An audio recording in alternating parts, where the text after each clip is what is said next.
বিসমিল্লাহির রহমানির রহিম। আসসালামু আলাইকুম রহমতুল্লাহি ওয়া বারাকাতুহু। প্রিয় দিনী ও ভাই ও বোনেরা, আজকে আপনাদেরকে 8টি জান্নাতের নাম বলবো। আল্লাহ পাক রব্বুল আলামিন আমাদেরকে দুনিয়ায় পাঠিয়েছেন শুধুমাত্র তার ইবাদত বন্দেগী করার জন্য। কিন্তু আল্লাহ পাক রব্বুল আলামিন আমাদের এই ইবাদত বন্দেগীর জন্য কি দেবেন?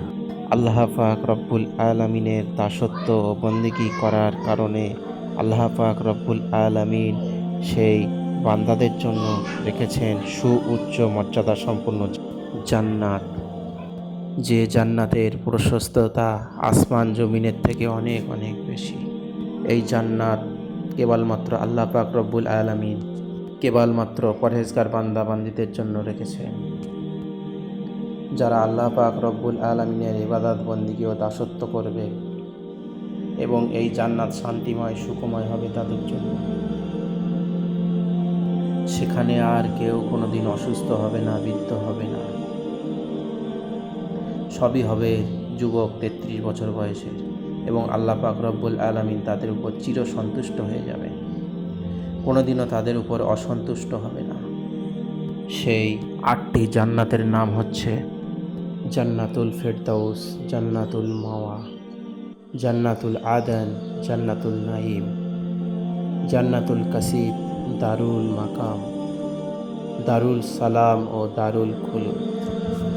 প্রিয় দিনী ভাই ও বোনেরা, আমরা যেন দুনিয়ার লোভ লালসা খেলতামাশায় লিপ্ত না হয়ে যাই এবং শয়তানের ধোঁকায় পড়ে আখিরাতকে যেন ভুলে না যায়।